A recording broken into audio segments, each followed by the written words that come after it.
Welcome back to my channel Mou blogs. তোমার কেমন আছো সবাই? আশা করি ভালো আছো, আমিও ভালো আছি। তো সকাল সকাল তো কাজবাজ করা শুরু হয়ে গেছে। তোমরা আগের ভিডিওতে দেখেছো যে মা বাড়িতে নেই, কারণ ননদের একটু শরীর খারাপ, তাই সেই বাড়িতে গেছে। তো তার জন্য আজকে অনেকটা সকালে উঠতে হয়েছে। মা থাকলে তো অনেক কাজই করে, আর তো সেই কাজগুলো এখন আমাকে করতে হচ্ছে, তার জন্য অনেকটা সকালেই উঠতে হচ্ছে। তাই উঠে আগে ঘরটা ঝাড় দিয়ে নিলাম, তারপরে রান্নাঘরের জানালাটা খুলে দিলাম। তো রান্নাঘরের জানালাটা খুলে তারপরে বসিয়েছি হচ্ছে চা, কারণ বাবা দোকান খুলে বসে আছে, এখন একটু খাবে চা। আর আমি দোকানের পুজোটাও দিয়ে এসেছি। তারপরে পুজো দেওয়ার পরে আমি চলে এসেছি এইখানে ঘরের দুয়ারে জল দিতে, কারণ তোমরা জানো প্রতিটা বাঙালির বাড়ি ঘরের দুয়ারে জল দেওয়া, গোবরের ছিটা দেওয়া এগুলো হয়েই থাকে, কিন্তু আমাদের তো গরু নেই, তার জন্য গোবরের ছিটাটা আর দেওয়া হয় না। কিন্তু যতটা পারি ততটা করার চেষ্টা করি। তো মাকে দেখেই শেখা, বিয়ের আগে এইসব মাকে দেখতাম করতে, আমার মাকে। আর মা, কাকিমা, জেঠিমা যারা আছে সবাইকেই দেখতাম, এখন দেখি শাশুড়ি মাও করে। আর দেখে দেখেই মানুষ সব কিছু শেখে। তো আমিও শিখে নিলাম, জানি এই জিনিসগুলো আমি শিখলে আমারই কাজে লাগবে পরবর্তীতে, তার জন্য আমিও একটু শিখে নিলাম। তো এখানে ঘরের সিঁড়িটা আমি ভালো করে মুছে নিচ্ছি। এই সিঁড়ি মোছার পরে আবার আমার ওই রান্নাঘরের সিঁড়িটাও মুছতে হবে, তো সেইখানটা আর তোমাদের দেখাচ্ছি না। তারপরে দেখো ঘরে যত এঁটোকাটা ছিল সব ফেলে দিয়ে আসলাম বাইরে, কারণ রাত্রের এঁটোকাটা ঘরে থাকে, তো ওইগুলো তো রাত্রে আর ফেলানো হয় না, তার জন্য সকাল হলে ফেলে দিই। আর এখানে দাদুর ঘরে চলে এসেছি আর ডালাটা নিতে, ফুলের ডালা, আর এখন আমি ফুল তুলবো। তো চলো তোমাদের দেখাচ্ছি আমাদের ফুল গাছে কত ফুটেছে। তো সকাল হলে না বেশ ভালো লাগে, কিন্তু এখন একটু কড়ি কড়ি আছে, আর যখন পুরো গাছটা ফুলে ভরে যায়, ফুটে যায়, তখন আরও বেশ সুন্দর লাগে। তো এই সাদা জবাটা আমি দেখেছি সকালবেলা কড়ি থাকে, আর অন্য ফুলগুলো কিন্তু বেশ ফুটে যায়। তারপরে দেখো আমি এইখানে চলে এসেছি রুটি করতে, ভাবলাম যে আজকে সকালবেলা কটা রুটিই করে নিই। তাই এখানে আমি রুটি করার জন্য আটা ছানছি।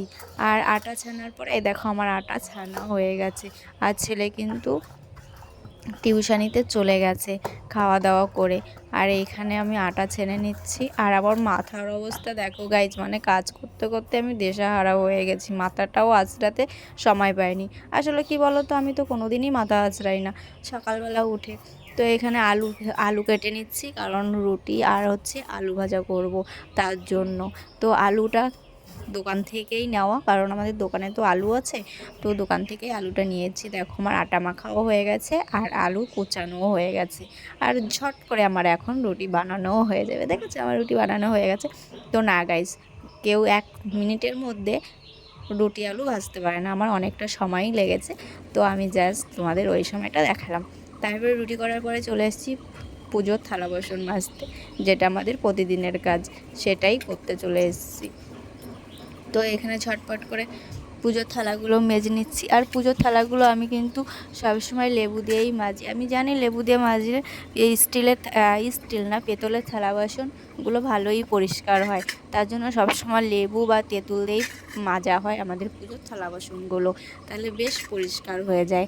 আর এই জিনিসটা কি বলো তো, মাকে দেখেছি আগে দেখতাম যে মা তেঁতুল পাতা দিয়ে মাজতো, কারণ তেঁতুল গাছের পাতা যখন ছোট ছোট গাছ ছিল তখন ওই তেঁতুল পাতা দিয়ে দেখতাম মাজতো। আর এখন এসেছি তুলসীতলা মুছতে। তুলসীতলাটা প্রতিদিনই মুছতে হয়, তোমরা জানো যারা আমার ভিডিওগুলো দেখো, যে প্রতিদিনই তুলসীতলা আমাদের মুছতে হয়। তো তুলসীতলাটা মুছে নিচ্ছি। আমি ক্যামেরাটা এমন জায়গায় রেখেছি যে মোবাইলটা কাত হয়ে গেছে, আর বেশ ভালোও লাগছে, ঘাস পাতা উঠে গেছে ক্যামেরার সঙ্গে, ভিডিওর সঙ্গে। আর এইখানে দেখো আমি একটু তেল মেখে নিচ্ছি, যে চুলের যে অবস্থা হয়েছে গাইস, তার জন্য একটু তেল মেখে নিলাম তাড়াতাড়ি করে। তো এখনও আমার মাথাটা মনে হয় আঁচড়ানো হবে না, একটু তেল মেখে উপরে আটকে রাখবো। তো একবারে স্নান টেনান করে টরে তারপরেই হচ্ছে আমি চুলটা, মাথাটা আঁচড়ে নেব। আর এই দেখো এখানে চলে এসছে জল।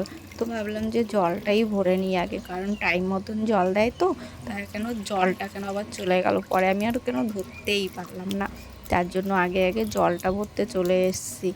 আর এই দেখো আমি তো কলপারে ভালোই রোদ্দুর পড়ে গেছে। তো দেখো গাইজ আজকে সোমবার, বাবা নিয়ে চলে এসছে মাছ। বাবার তো একদম খেয়াল ছিল না যে আজকে সোমবার, তার জন্য মাছ নিয়ে চলে এসছে।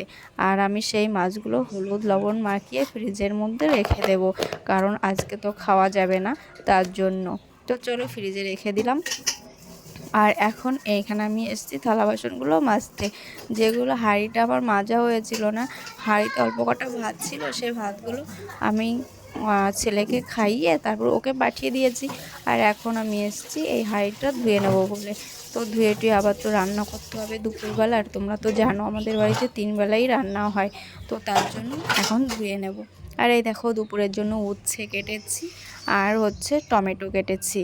তো এইটাই হবে আজকে। আর হচ্ছে ডাল হবে, তো সেই ডাল টমেটো আর হচ্ছে উচ্ছে ভাজা। তারপরে চলে এসেছি আবার ঘর মুছতে।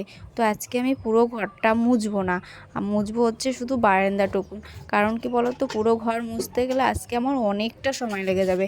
আর পুরো ঘর মুছতে তোমরা তো জানো আমার অনেক সময় লাগে, তার জন্য পুরো ঘর আর আজকে মুছবো না, আজকে বারান্দাটুকুনি মুছে নেব। তারপরে মোছার পর দেখো স্নান করে টোরে চলে এসেছি পুজো দিতে। জানি যে এই কাজটা আজকে আমাকেই করতে হবে, তার জন্য তাড়াতাড়ি করে স্নান করে টোরে চলে এসেছি পুজো দিতে। আর পুজো দেওয়া হয়ে গেলে তারপরে যাব রান্না করতে, কারণ জানি এখন রান্না টান্না করে যদি পুজো দিতে যাই অনেকটা দেরি হয়ে যাবে। তার জন্য স্নান করে একবারে পুজো দিয়ে তারপরে আমি যাব রান্না করতে। তাহলে কি বলো তো, সময়টাও আমার কমে যাবে আর কাজগুলোও বেশ তাড়াতাড়ি হয়ে যাবে। তার জন্য স্নান করে একবারে চলে এসেছি। আর আমার শাশুড়ি মায়ের একটাই কথা, স্নান করে রান্না করতে গেলে মা লক্ষ্মীও সন্তুষ্ট হয়, তার জন্য আমি স্নান করে টোরে একবারে চলে আসলাম যদিতে। তারপরে আমি চলে এসেছি জামা কাপড়গুলো নিতে, কারণ প্রচণ্ড রোদ্দুর, সেই রোদ্দুরে জামা কাপড়গুলো শুকিয়ে গেছে। শুকানোর পরে এইদিকে কিন্তু আমার রান্নাটা বসানো রয়েছে, তার মধ্যেই জামা কাপড়গুলো তুলে নিচ্ছি, কারণ রোদ্দুরের এত এত তাপ যে তাড়াতাড়ি করে জামা কাপড়গুলো শুকিয়ে যাচ্ছে। ভাবলাম সব কিছু ঘরেই নিয়ে যাই, আর রোদ্দু দিয়ে লাভ নেই, কারণ জামাটা ডিসকালার হয়ে যাবে। তো রাত্রেবেলা দেখো ছেলের পুতুল বানাচ্ছি, যে স্কুল থেকে প্রজেক্ট বানাতে দিয়েছে, তো ছেলে একা একাই করছিল। তা ভাবলাম গরম মোম যদি ছেলের হাতে পড়ে, কেন হাত ফোসকা পড়ে গেল, তার জন্য আমি ওকে একটু হেল্প করে দিলাম ওর হচ্ছে মোমের পুতুল বানানোর জন্য। তারপরে খাওয়া দাওয়ার পরে চলে এসেছি থালা বাসন মাজতে। থালা বাসন মাজা টাজা কমপ্লিট হয়নি এখনও অনেক থালা বাসন আছে বেসিনের মধ্যে। তো বেসিনের মধ্যে, কারণ রাত্রিবেলা তো একবারে খাওয়া দাওয়ার পরে অনেক থালা বাসনই হয়, তোমরা তো জানো রাত্রিবেলা কত থালা বাসন হয়। আর আমাদের বাড়িতে বেশি লোক না, যাদের বাড়ি অনেক লোক থাকে তাদের বাড়িতে অনেক থালা বাসন হয়। আর আমাদের বাড়িতে তো আমরা 5 জন, তাহলে বোঝো 5 জনের থালা বাসনও কত হয়। আর এক পদের তো রান্না হয় না, 2-3 পদের রান্না সবসময় হতেই থাকে। আর এইখানে আমি খাওয়ার পরে টেবিলটা মুছে নিচ্ছি। তো চলো গাইজ, ভিডিওটা আর বড় করছি না। ভিডিওটা যদি ভালো লাগে like comment share and subscribe করে দিও। যারা ফেসবুক থেকে দেখছো তারা ফলো করে নিও। আর সবাই ভালো থেকো, টাটা।